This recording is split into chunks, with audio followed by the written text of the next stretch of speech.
My wife mocked my simple suit at her sister's wedding, called me an embarrassment in front of everyone.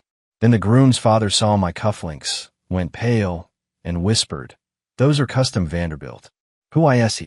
She had no idea who she'd married. My name is Preston Kingsley. I'm 56 years old, and until recently, I thought I had things figured out. I'd built a career most men only dream about. For nearly 3 decades, I specialized in risk management for some of the world's largest hedge funds. Bridgewater Associates, Renaissance Technologies, 2 Sigma. If you don't recognize those names, let me put it simply, these are the firms that move markets. When they sneeze, entire economies catch cold. And when they miscalculate, that's where I came in. I made my reputation during the 2008 financial crisis. While everyone else was running around like chickens with their heads cut off, I was the one quietly pointing out which derivatives were about to implode and which credit default swaps were ticking time bombs. I didn't save the world, but I saved a few fortunes. Big ones. The kind of money that makes people remember your name, even if they never say it out loud. Then, about 8 years ago, I walked away, took my consulting fees, invested wisely, and disappeared into what my wife liked to call early retirement. I was 48, she was 40, and our son Bennett had just graduated from Princeton. Life was supposed to be simple after that. Quiet dinners, occasional travel, maybe some volunteer work. That's what I told myself, anyway. But my wife, Simone, she had different ideas. She'd spent our entire marriage as the wife of Preston Kingsley, the consultant, and she'd gotten used to a certain lifestyle. The problem was, she never really understood what I did. To her, I was just a guy who wore unremarkable suits and worked too much. She liked the money, but resented the man who earned it. And when I retired, when I stopped flying to London and Zurich and Tokyo, when I became just another husband at home, she started looking at me differently. Not with love, with disappointment. Her sister's wedding was supposed to be a celebration. Instead, it became the moment everything changed. Not because of what happened that night, but because of what finally became visible. Sometimes the truth doesn't hit you all at once. Sometimes it seeps in slowly, like water through a fracture in the walls. And by the time you notice, the whole structure is ready to collapse. I wore a simple navy suit that evening. Nothing fancy, just a well-tailored piece I'd had made 15 years ago in Geneva. It still fit perfectly, still looked sharp. But to Simone, standing there in her designer gown that cost more than most people's monthly rent, it was an embarrassment. Couldn't afford something better, she said, loud enough for 3 nearby guests to hear. I didn't answer, just slipped my hands into my pockets and watched her walk away, already hunting for someone more interesting to talk to. That's when I knew. The foundation hadn't just developed a crack. It had already collapsed. I just hadn't been paying attention. The reception hall was one of those places designed to make you feel small. Vaulted ceilings, crystal chandeliers that probably cost more than a decent car, and enough marble to build a Roman temple. Simone's sister had married into the Whitfield family, which meant old Boston money, the kind that doesn't talk about itself because it doesn't need to. Everyone there knew everyone else, or at least pretended to. I recognized a few faces from the financial world, senior partners at firms I'd consulted for, board members who'd sat across from me during crisis meetings they'd rather forget. I found a quiet spot near the terrace, away from the noise. The May air was cool, and I could hear the string quartet murdering another classical piece inside. I wasn't hiding. I just didn't see the point of standing around, making small talk with people who'd forget my name by tomorrow. That's when Richard Whitfield found me. The groom's father. Tall, silver-haired, with the kind of presence that comes from 4 decades of running a private equity firm that managed $12 billion in assets. I never met him personally, but I knew the firm. Everyone in my world did. He walked toward me holding a scotch, his eyes scanning the crowd like he was evaluating a portfolio. Then his gaze landed on me, more specifically, on my wrist as I adjusted my cuff. He stopped mid-stride. His expression shifted from casual to focused in less than a second. I watched his jaw tighten, his eyes narrow. Then he moved closer, not aggressively, just deliberately. "Excuse me," Richard said, his voice careful. "Those cufflinks." I glanced down at them. Simple platinum settings, understated design. Nothing flashy. To most people, they'd look like something you could pick up at any decent jeweler. But they weren't. "Gift," I said simply. "From whom?" His tone had shifted. This wasn't small talk anymore. An old colleague. Zurich, 2006. Richard's face went pale. Not dramatically, just enough for me to notice. He set his scotch down on a nearby table and leaned in slightly, lowering his voice. "Those are custom Vanderbilt," he said quietly. "I've only seen one other pair in my life. Geneva, at a private meeting during the subprime crisis. The man wearing them kept Morgan Stanley from imploding." I didn't respond, just met his eyes and let the silence do the talking. Richard straightened up, his expression now a mixture of respect and something close to alarm. He glanced back toward the reception hall, then at me again. "Who is he?" I heard him mutter under his breath, more to himself than to me. Then he did something I didn't expect. He excused himself, walked directly to his son, the groom, and pulled him aside. I couldn't hear the conversation, but I saw Richard lean in close, gesturing subtly in my direction. The groom's expression changed from confused to attentive. They talked for maybe 20 seconds before Richard released him and headed toward another group of guests, this time with purpose. I stayed where I was, watching the ripple effect begin. Richard spoke to a man I recognized as the CFO of a Boston-based investment bank. That man glanced my way, paused mid-conversation, and said something to the person next to him. Within 10 minutes, there were at least 6 people stealing looks in my direction. Simone was still inside, laughing with her sister and a group of women who all looked like they shopped at the same boutiques and vacationed in the same places. She hadn't noticed the shift yet, hadn't seen her husband become the center of quiet, careful attention from people who actually mattered. But she would, because in rooms like this, power doesn't announce itself with fanfare. It moves like a current beneath the surface, invisible until it's already changed everything. And I'd just become that current. Not because I'd done anything, just because someone finally recognized what I'd been all along. The shift in the room was subtle but unmistakable. I'd seen it before in boardrooms and conference halls, when someone realizes they've miscalculated who holds the power. It starts with glances, then whispers, then a careful recalibration of social positions. Within 20 minutes of Richard Whitfield's recognition, I'd gone from invisible to unavoidable. A man approached me first. Late 50s, expensive suit that actually fit properly, the kind of confidence that comes from managing other people's billions.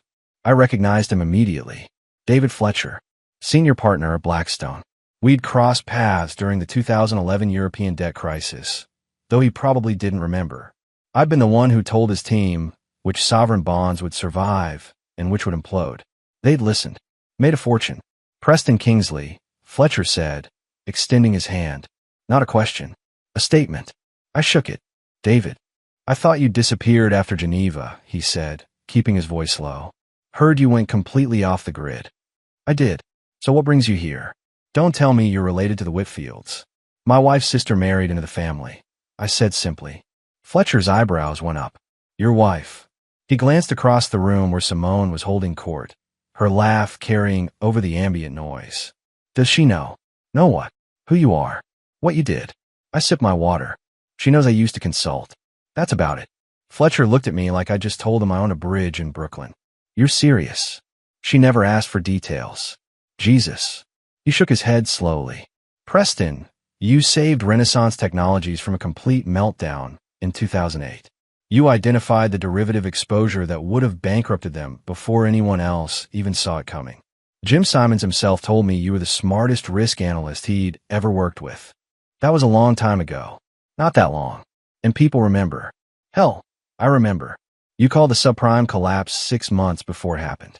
6 months. Do you have any idea how many people made fortunes because of your analysis?" I didn't respond. The truth was, I knew exactly how many. I kept track for a while, back when I still cared about legacy. But legacies are funny things. They matter right up until they don't. And when I walked away, I decided mine didn't matter anymore. Fletcher glanced toward Richard Whitfield, who was now talking to 2 other men I vaguely recognized. "Richard's telling everyone who'll listen. By the end of the night, half this room will know your name. Let them know. Your wife, too. Especially her." Fletcher studied me for a moment, then smiled. It wasn't a friendly smile. It was the smile of someone who'd just watched a poker hand play out and realized they'd been betting against the wrong player all along. "This is going to be interesting," he said. Another guest approached. Then another. Suddenly, I wasn't the quiet man in the corner anymore. I was the center of a small but growing circle, fielding questions I mostly deflected, accepting compliments I didn't need. Through it all, I kept one eye on Simone. She'd noticed. Finally, I saw her freeze mid-sentence, her eyes finding me across the room. Not just me. The men surrounding me. Important men. Men whose names she'd spent years trying to drop at dinner parties. And there they were, standing around her husband like he was someone worth their time. Her expression shifted from confusion to something sharper. Not quite recognition. Not yet. But close. She excused herself from her group and started walking toward me, her heels clicking against the marble floor with purpose. This was going to be interesting indeed. Simone cut through the small crowd around me like she owned the space. Which, in her mind, she probably did. She'd spent 28 years as my wife, perfecting the art of seeming important by proximity. Now, she was about to discover proximity worked both ways. "Preston," she said, her voice bright but strained. "I didn't realize you knew so many people here." David Fletcher smiled politely and stepped back slightly, giving her room but not leaving. The others did the same. A respectful retreat that was really just strategic positioning. "They want to see this." "I don't," I said. "They know me." Her smile tightened. "I see." She glanced at Fletcher, then at the others. "I'm Simone, Preston's wife. We've met," Fletcher said smoothly, "at the Blackstone Charity Gala 3 years ago. You were on the planning committee." "Oh yes," Simone said, though I could tell she didn't remember him at all. "How nice to see you again." Fletcher nodded, but said nothing else. The silence stretched just long enough to be uncomfortable. Simone turned to me, lowering her voice. "Can I talk to you for a moment?" "Of course." She led me toward a quieter corner near the terrace doors, out of earshot, but still visible to the crowd. When she turned to face me, her expression had shifted from bright to brittle. "What's going on?" she asked. "What do you mean?" "Don't play dumb, Preston. Why are all these people suddenly interested in you?" "They recognize me." "From what?" I let the question hang there for a moment. Not to be cruel, just to see if she'd actually figure it out on her own. She hadn't. "From my work," I said finally. "Your work?" She said it like I just claimed to be an astronaut. "Preston, you consulted for some boring financial firms 20 years ago. Nobody remembers that. Some people do." "Who?" "David Fletcher. He manages money." "So what?" "He manages $200 billion, I said quietly. "And in 2011, I helped his team avoid a 30% loss during the European debt crisis." "He remembers." Simone blinked. "You never told me that. You never asked." Her jaw tightened. "Don't give me that. You made it sound like you pushed papers around and occasionally gave advice nobody listened to." "I gave advice people listened to," I corrected. "They just didn't talk about it publicly. That was the point." "The point of what?" "Discretion." She stared at me like I was speaking another language, which in a way I was. Simone's world was loud, visible, full of people who needed everyone to know how important they were. Mine had been the opposite. Silent, invisible, effective. "Richard Whitfield told his son you saved Morgan Stanley," she said suddenly. "Is that true?" "I didn't save them. I identified the exposure that would have destroyed them and suggested how to mitigate it. They did the rest." "When?" 2008. "Why didn't you tell me?" "I did tell you. I told you I was consulting on risk management for major financial institutions." "You said it sounded boring." She flinched. Just slightly, but I saw it. Because she had said that. Multiple times. Usually while planning some charity event or shopping trip that require my credit card but not my presence. "Preston," she said slowly, "how much money do you have?" There was. The only question that really mattered to her. Not what I'd accomplished. Not who I'd helped. Just a number. "Enough," I said. "That's not an answer. It's the only one you're getting." Her face flushed. "I'm your wife. I have a right to know." "You're my wife," I agreed. "And for 28 years, you've had access to everything we own. Joint accounts, shared assets, full transparency. You never asked about the details because you didn't care. Now you care. Why? Because people are looking at you differently. And that bothers you. It confuses me." "No," I said. "It embarrasses you.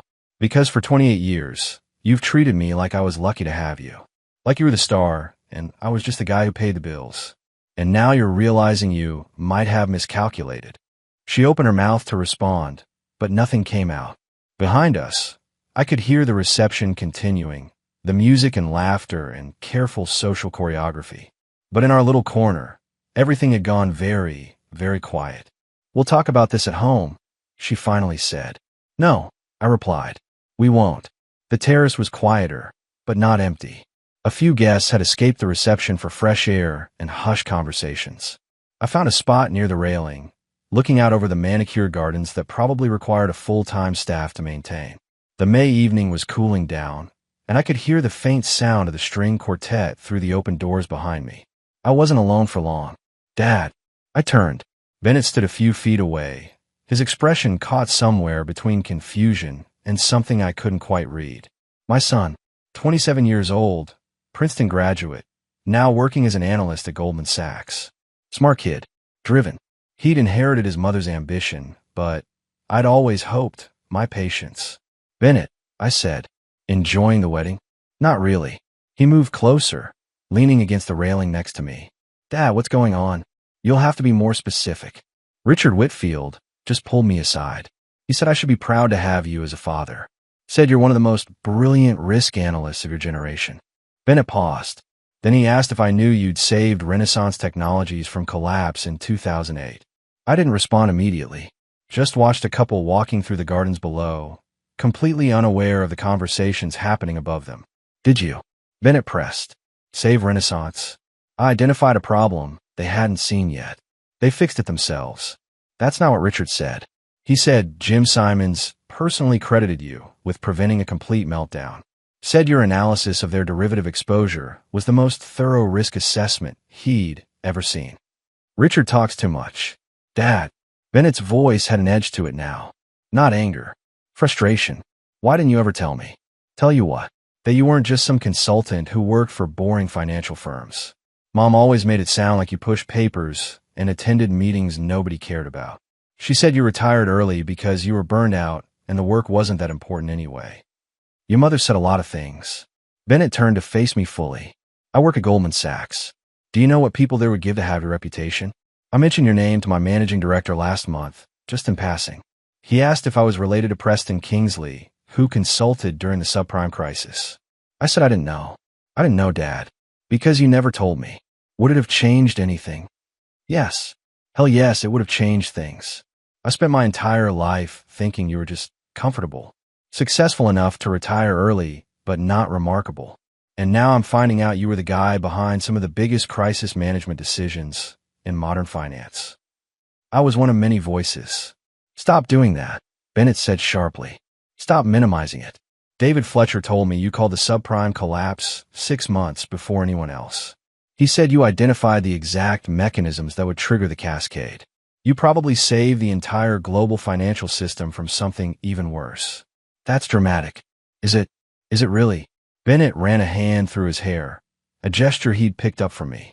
"Dad, I've been working in finance for 3 years now. I know what risk analysis looks like. I know how rare it is to find someone who can see patterns nobody else sees. And you were that person. You were that person, and you never told me. You never asked. Because Mom told me not to. She said you didn't like talking about your work. Said it made you uncomfortable. She made it sound like you'd failed at something and retired to avoid facing it."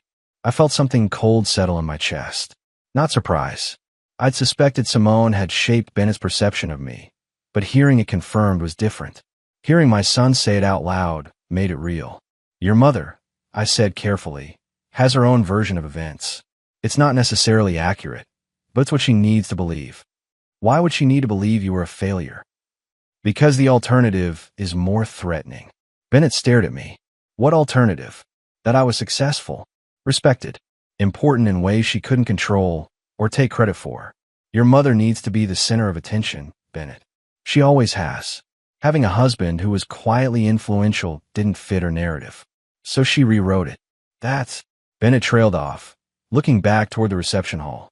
Through the glass doors, I could see Simone talking to a group of women, her gestures animated, her smile bright. "That's messed up. It's what it is." "Did she even know?" "About what you really did." "She knew what I told her. She chose not to ask for more details because she didn't want them. Details would have complicated her story." Bennett was quiet for a long moment. Then he said something that surprised me. "I'm sorry, Dad." "For what?" "For not asking." for believing her version instead of finding out the truth myself. I'm 27 years old. I should have been smarter than that. You believed your mother. That's not a character flaw. Maybe not. But it was stupid. He paused. Is that why you're here tonight? To let people see the truth. I'm here because your mother insisted. The rest just happened. But you wore those cufflinks. I glanced down at them. I did. And you knew someone would recognize them. I suspected. Bennett smiled just slightly. You wanted this to happen. Maybe I did. I admitted. Or maybe I just got tired of being invisible. Bennett and I stood there in silence for a moment. The noise from the reception, a distant hum. Then he asked the question I've been waiting for. Dad, when I got the interview at Goldman Sachs 3 years ago, did you have anything to do with that? I'd known this conversation was coming eventually. Probably should have happened sooner. But timing is everything, and this seemed like the right moment for truth. Define anything, I said. Don't dodge. Did you make a phone call? Pull some string I didn't know about. I made a phone call. Bennett's expression shifted. To who? Lloyd Blankfein's office. He wasn't CEO anymore, but he was still on the board. We'd worked together during the 2008 crisis. I asked him to make sure your resume got a fair look. That's all. That's all. Dad, that's everything. Do you know how many people apply to Goldman every year? About 300,000. Less than 1% get offers. Exactly. And I got one because you made a phone call. No, I said firmly. You got one because you had a degree from Princeton, a 3.8 GPA, and 3 internships that showed you knew what you were doing. My phone call got your resume to the right desk. You earned everything after that. But I wouldn't have had the chance without you. Maybe not. Or maybe you would have gotten there another way. You're smart, Bennett. Driven. You don't need me to succeed. He leaned back against the railing, processing. Does Mom know? No. Why not? Because she would have taken credit for it somehow. Would have found a way to make it about her connections, her influence, her perfect son who succeeded because of her guidance. I didn't want that narrative attached to your career. So you just never said anything. I never said anything. Bennett shook his head slowly. That's incredibly selfless or incredibly manipulative. I can't decide which. Can it be both? He laughed, short and sharp. Yeah, I guess it can. He paused. Is there anything else? Any other parts of my life you've quietly influenced? I considered lying. Would have been easier. But we'd crossed the line tonight, and there was no going back. Your MBA at Wharton, I said. His eyes widened. What about it? The full scholarship you got. The one that covered tuition and living expenses for 2 years. That was from the Wharton Alumni Foundation. They told me I was selected based on merit, and he stopped. Dad, tell me you didn't. I didn't create the scholarship. It already existed. But I made a donation to the foundation 5 years ago. $2.3 million. Enough to endow a full scholarship in perpetuity. I suggested they might want to prioritize candidates with specific qualifications. Qualifications you happen to have. $2.3 million. Bennett said it like he was testing the words. You gave them $2.3 million. I did. And Mom doesn't know about that either. Your mother thinks your education was paid for by a combination of my savings and student loans you'll be paying off for the next 20 years. She never asked for details because she assumed I couldn't afford better. Jesus Christ. Bennett turned away, staring out at the gardens. Does she know anything true about you? She knows I love you. That part's true. But everything else is complicated. Bennett was quiet for a long time. Long enough that I thought the conversation might be over. Then he said, very quietly, thank you. For what? For the phone call. For the scholarship. For caring about my career, even when you knew I'd never know you were helping. He turned back to face me. But Dad, from now on, can you just tell me the truth? No more quiet intervention. No more hiding who you are or what you're doing. I'm an adult. I can handle it. Can you? I'm going to have to, aren't I? Because after tonight, everyone's going to know. And they're going to have questions. They are. And Mom. Your mother, I said carefully, is going to have a lot of questions. Most of which she won't like the answers to. Bennett nodded slowly. Then he did something unexpected. He reached out and gripped my shoulder, firm and sure. I'm on your side, he said. Whatever happens next, I'm on your side. I didn't trust myself to speak, so I just nodded. And for the first time in a very long time, I felt something close to hope. The reception had shifted into that phase where the alcohol was flowing freely and people's filters were starting to fail. I'd returned inside with Bennett, both of us quiet after our conversation. But the moment we stepped through the terrace doors, I felt the change in the room. It wasn't just about me anymore. It was about Simone. She was standing near the dessert table with 3 women I recognized as her regular social circle. Her sister, the bride, had moved on to other guests. The women around Simone were listening to her talk, but their expressions had changed. Not engaged, not impressed, just polite. The kind of polite that meant they were already planning their exit. David Fletcher intercepted me before I could move further into the room. "Preston, you have a minute?" "Of course." He led me to a quieter corner, his expression more serious than before. "I need to tell you something. It's about Simone." I waited. "She's been telling people she's the primary reason for your success. Said you struggled with anxiety and self-doubt, and she was the one who kept you grounded. Made it sound like you would have fallen apart without her constant support." She said this tonight, about 30 minutes ago, to Jennifer Caldwell, whose husband runs Wellington Management. Jennifer mentioned you'd consulted for them in 2009. Simone jumped in with her version before anyone could ask you about it directly. I absorbed this information without reaction. It wasn't surprising. Simone had been rewriting history for years. But doing it here, tonight, in front of people who actually knew what I'd done, that was bold. Or desperate. Probably both. "What did Jennifer say?" I asked. "Nothing at first. Then she excused herself and told her husband." "Who told me?" "Preston, Wellington Management's records show you single-handedly identified a portfolio vulnerability that saved them $400 million. There's documentation, emails, meeting notes with your analysis." Jennifer's husband pulled up some of the files on his phone just to confirm. And now people are comparing Simone's story to reality. It's not going well for her. I glanced across the room. Simone had moved to another group, her gestures animated, her voice carrying. She was working hard. Too hard. Overcompensating. "There's more," Fletcher continued. Someone asked about Bennett, about how he got into Goldman. Simone said it was entirely her connections, that she called in favors with friends on the board. "She doesn't have friends on the board. We know that. But she doesn't know we know.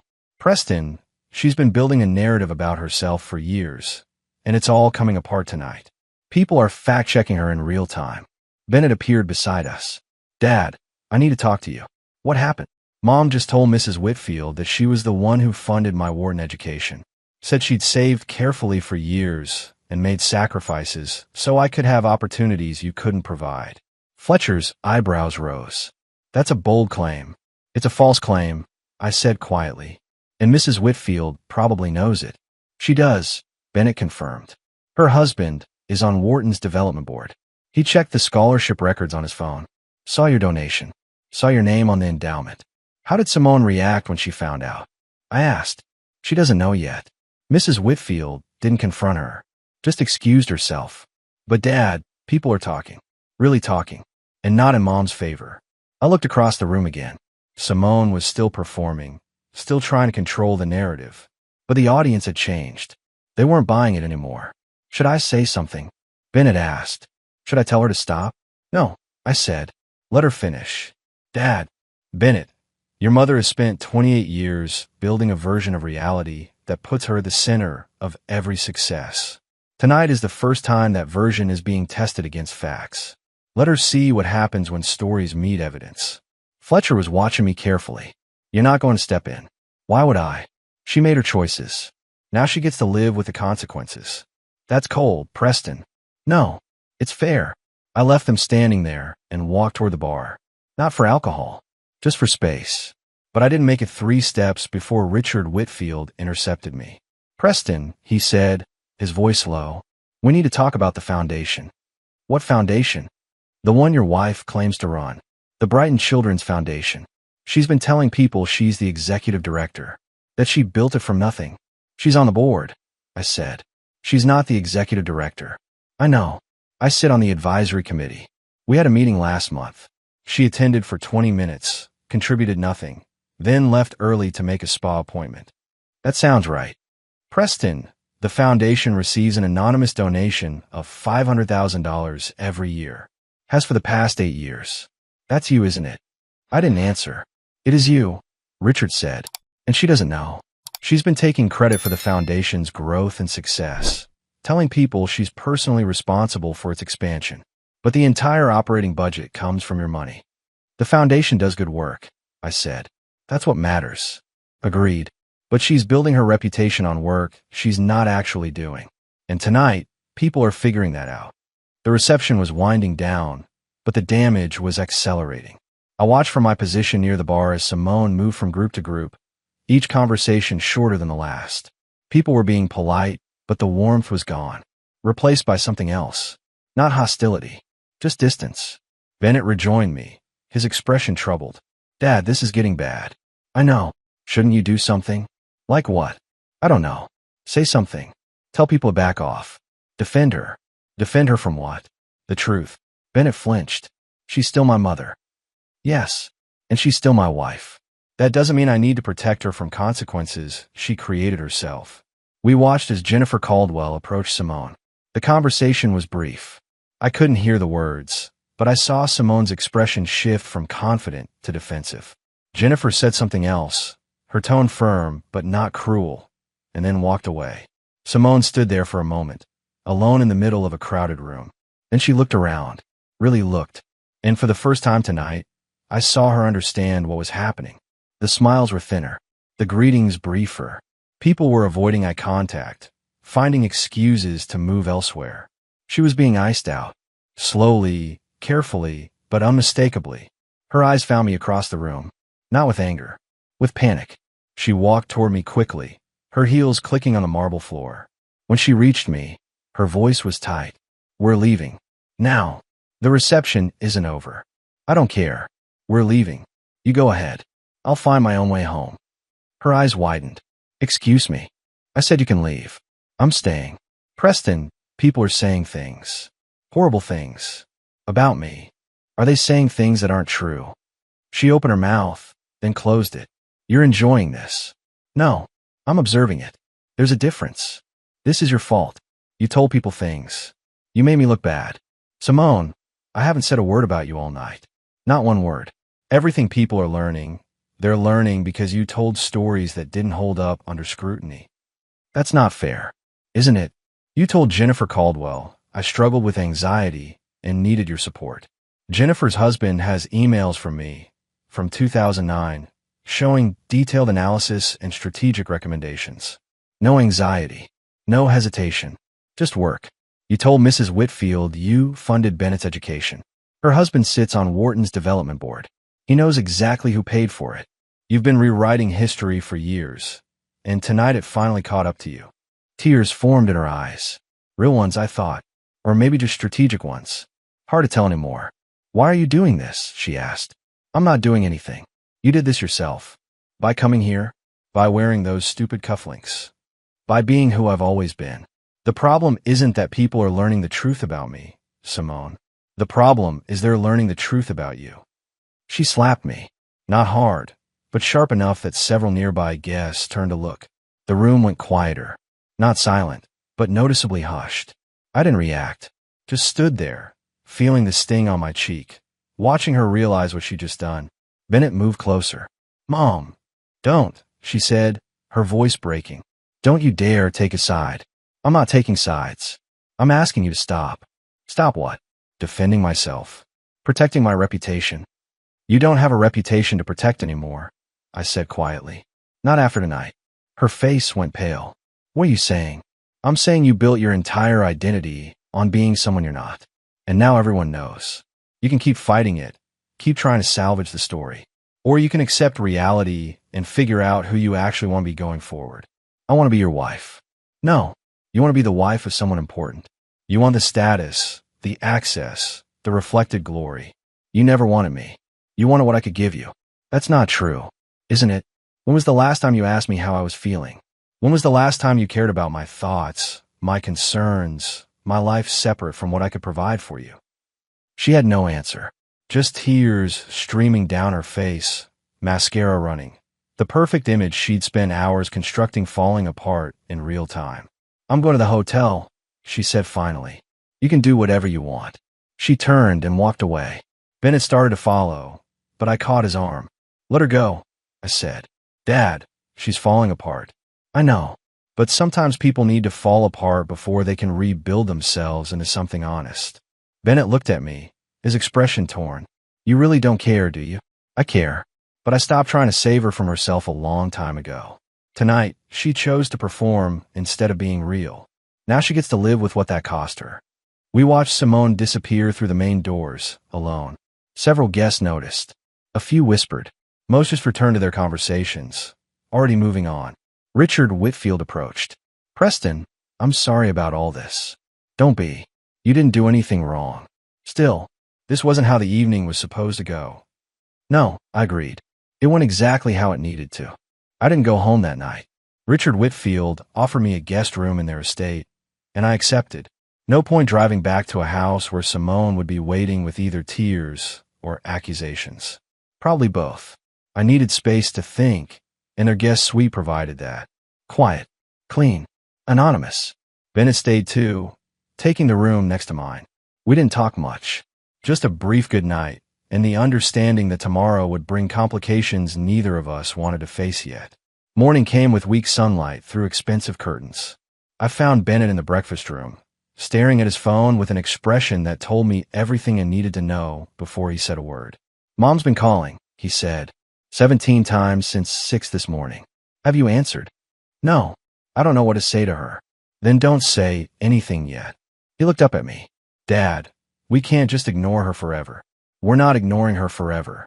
We're giving her time to process what happened, and giving ourselves time to figure out what comes next. What does come next? I pour myself coffee from the sideboard. That depends on what your mother decides.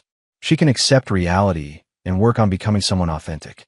Or she can double down on the victim narrative and blame everyone else for her embarrassment. You think she'll choose the victim narrative? I think she's been choosing it for 28 years. Why would tonight change that? Bennett set his phone down. I got a message from Mom's sister, the bride. She wants to talk to me. About whether I knew. About your past. About the money. About all of it. She's asking if I was in on some kind of conspiracy to humiliate Mom. What did you tell her? Nothing yet. But Dad, this is getting ugly. People are taking sides. Mom's family thinks you planned this whole thing. That you wore those cufflinks specifically to expose her. I wore the cufflinks because they match my suit. Everything else was just consequence. They don't see it that way. I don't care how they see it. Richard Whitfield entered the breakfast room, already dressed in golf attire. Morning, gentlemen. Sleep well. Well enough, I said. Thank you for the hospitality. Least I could do. Preston, I wanted you to know, my wife spoke with Simone this morning. And Simone is telling people you've been hiding money from her. That you've been secretly wealthy while making her live on a budget. She's building a narrative where you're the villain who controlled and manipulated her. I sip my coffee. Is that what your wife believes? My wife believes Simone is in damage control mode and will say whatever she thinks will salvage her reputation. She also believes the truth will come out regardless of what Simone says. The truth usually does. Richard studied me for a moment. You're remarkably calm about all this. I've spent 30 years managing crises that could collapse economies. My wife having a public meltdown doesn't register on the same scale. Fair point. He poured himself coffee. For what it's worth, I think you handled last night with remarkable restraint. A lot of men would have made a scene. You just let the facts speak for themselves.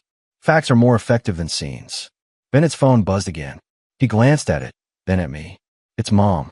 She's threatening to freeze the joint accounts. She can't. They're structured in a way that requires both signatures for major changes. And the primary accounts aren't joint anyway. She doesn't know that, does she? No. She never asked about the account structures. Just assumed she had equal access to everything. Dad, that's kind of manipulative. No. It's strategic planning. I set up our finances to protect both of us. She chose not to understand the details. Richard excused himself, leaving Bennett and me alone. My son looked at his phone again, then at me. I need to ask you something, he said. And I need you to be completely honest. Go ahead. Did you plan any of this? Not the cufflinks thing, but the larger picture. Did you set Mom up to fail? No. I set myself up to be protected if she ever decided to become a problem. There's a difference. Is there? Yes. I didn't create her lies. I didn't force her to take credit for things she didn't do. I just made sure that when the truth eventually came out, I wouldn't be destroyed in the process. That's still pretty calculated. It's survival, Bennett. In any relationship, you have to protect yourself against worst-case scenarios. I hoped I'd never need those protections, but I built them anyway. And now we see if your mother is willing to face reality or if she's going to fight until there's nothing left to fight for. 3 weeks later, I sat in my attorney's office reviewing documents I'd hoped I'd never need. Divorce papers. Clean, straightforward, with terms that were fair but firm. Simone would get the house in Newton, a lump sum settlement of $2 million, and continued health insurance. I'd keep the investment accounts, the properties she didn't know about, and the offshore structures that had protected my wealth for decades. Bennett had moved into his own apartment in Boston, creating space between himself and the wreckage of his parents' marriage. He'd told Simone he loved her, but couldn't support her narrative. Told her that lying about me meant lying about him, and he wouldn't participate in that anymore. She'd called him a traitor. He'd called her dishonest. They hadn't spoken since. David Fletcher had called me twice, offering consulting opportunities. Apparently, word had gotten out that I was back in circulation, and several firms wanted my analysis on emerging market risks. I politely declined. I was done with that life. But it was good to know the option existed. Richard Whitfield had invited me to join the board of his private equity firm. I'd accepted, not because I needed the position, but because I wanted to do something meaningful with the next phase of my life. And because the irony of Simone losing her social standing while I gained more influence wasn't lost on me. The Brighton Children's Foundation continued operating, but I'd restructured the board. Simone was no longer listed as a founding donor, just a former contributor whose involvement had ended. The foundation's work continued, better funded and better managed than it had been under her nominal leadership. My attorney looked up from the documents. She's going to fight this, Preston. Her lawyer has already sent 3 counterproposals, each one demanding more money and trying to claim half of assets she doesn't even know exist. Let her fight. The prenup is ironclad, and the asset protection structures are legal. She'll get exactly what the agreement stipulates. Nothing more. She's telling people you're financially abusing her. People can check the settlement terms. $2 million plus property isn't abuse.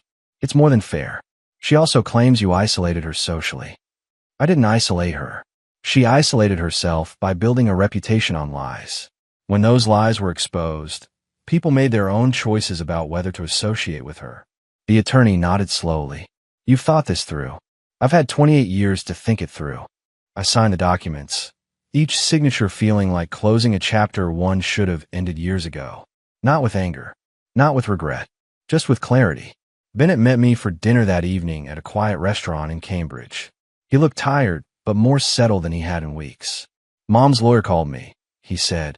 Wants me to testify that you were controlling and emotionally distant. Are you going to?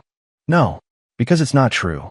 You were distant, yeah, but that's because Mom made it impossible to be anything else.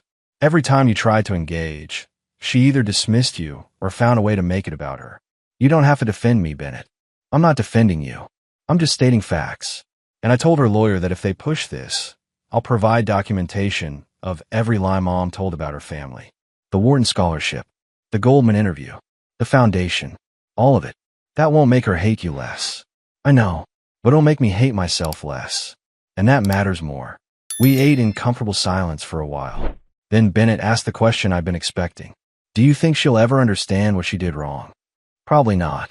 Understanding would require humility, and your mother's built her entire identity on avoiding that.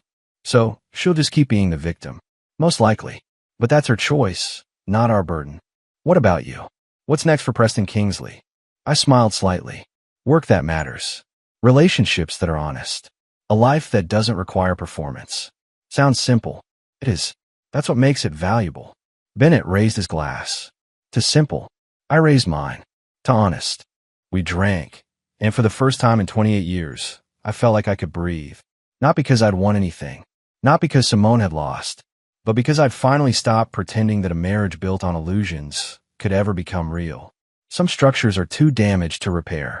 You don't fix them. You walk away and build something better. And that's exactly what I intended to do.